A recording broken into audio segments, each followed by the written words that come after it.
ಎಲ್ಲರೂ ತವದ ಮೇಲೆ ದೋಸೆ ಹಾಕಿರೋಳು ಕೈಯಲ್ಲೇ ದೋಸೆ ಹಾಕ್ತಾವಳೆ. ಫ್ರೆಂಡ್ಸ್, ನಮ್ಮ ಅಕ್ಕನ ಬರ್ಡೆಗೆ ಬ್ಲಿಂಕಿಟಿಂದ ಗಿಫ್ಟ್ ತರಿಸಿದೆ. ಗಿಫ್ಟ್ಗಳನ್ನ ತಗೊಂಡು ಕೇಕ್ ಇಸ್ಕೊಳ್ಳೋದ ಅಂತ ಅಂದ್ಬಿಟ್ಟು ಅಮ್ಮ ಪೇಸ್ಟ್ರಿ ಹೋಗ್ಬೇಕಿತ್ತು, ಅದಕ್ಕೋಸ್ಕರ ಹೋಯ್ತಾ ಇದ್ದೀನಿ. ಅಮ್ಮ ಪೇಸ್ಟ್ರಿಲಿ ಅಣ್ಣ ಅಂತೂ ಫುಲ್ ಶಾಕ್ ಕೊಟ್ಬಿಟ್ರು. ಕರೆಂಟ್ ಇಲ್ದಿರೋ ಕಾರಣಕ್ಕೆ ಇನ್ನ ಕೇಕೆ ಆಗಿಲ್ಲ ಅನ್ಬಿಟ್ಟ. ವೆಯ್ಟ್ ಮಾಡೋದು ನಂದೇನು ಹೊಸ್ತಲ್ಲ ಅಂತ ಅಂದ್ಬಿಟ್ಟು ಕಾಯ್ತಿಬಿಡೋಣ ಅಂದ್ಬಿಟ್ಟು ಕಾಯ್ತಾ ಕೂತ್ಕೊಂಡೆ.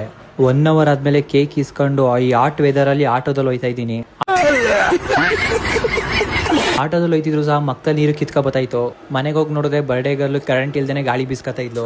6 ಗಂಟೆ ಕರೆಂಟ್ ಇರಲ್ಲ ಅಂತ ದೇವದಯೆಯಿಂದ 2 ಗಂಟೆಗೆ ಕರೆಂಟ್ ಬಂದ್ಬಿಡ್ತು. ನನ್ನ ತಂಗಿ ಪುಟಾಣಿ ಇನ್ನೂ ಬಂದಿರಲಿಲ್ಲ ಮೈಸೂರಿಂದ, ಸ್ವಲ್ಪ ಬರ್ಲಿ ಅಂತ ವೇಟ್ ಮಾಡ್ತಾ ಕೂತಿದ್ದೋ.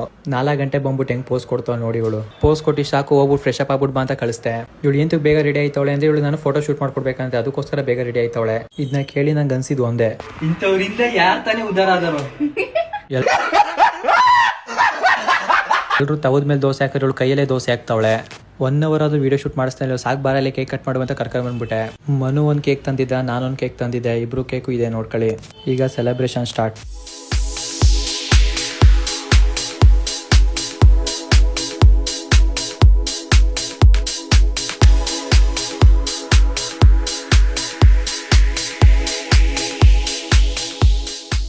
ನಮ್ಮ ಅಕ್ಕಂಗೆ ಫ್ಲವರ್ ಬೊಕ್ಕೆ ತಂದಿದೆ. ಹೆಂಗೈತೆ ಅಂತ ನಾನೇ ನೋಡ್ಲಿಲ್ಲ, ಇವಳೇ ತೆಗೆದು ನೋಡ್ಲಿ ಅಂದ್ಬಿಟ್ಟು ಬಿಟ್ಟಿದೆ. ನಾನು ಕೊಟ್ಟಿದ್ದು ಬೊಕ್ಕೆ ಒಳ್ಳೆ ಚಿನ್ನ ಕೊಟ್ಟಿರೋ ತರ ಫೀಲ್ ಮಾಡ್ತಾ ಇದ್ಲು. ಎಲ್ಲ ಆದ್ಮೇಲೆ ಇವಳು ಸೋಕಿ ಸ್ಟಾರ್ಟ್ ಆಯ್ತು. ನನ್ನ ಕಣ್ಣಿಂದ ನೋಡಕ್ ಆಗ್ದೇನೆ ಮನು ನನ್ನ ಮನೆ ಬಿಟ್ಕೊಡ್ಬಿಡು ಅಂತ ಅಂದ್ಬಿಟ್ಟು ಮನೆ ಬಿಡ್ಸ್ಕೊಂಡೆ. ವಿಡಿಯೋ ಇಷ್ಟ ಆಗಿರೆ ಲೈಕ್ ಮಾಡಿ, ಫಾಲೋ ಮಾಡಿ. ನೆಕ್ಸ್ಟ್ ವಿಡಿಯೋದಲ್ಲಿ ಸಿಗೋಣ. ಬಾಯ್.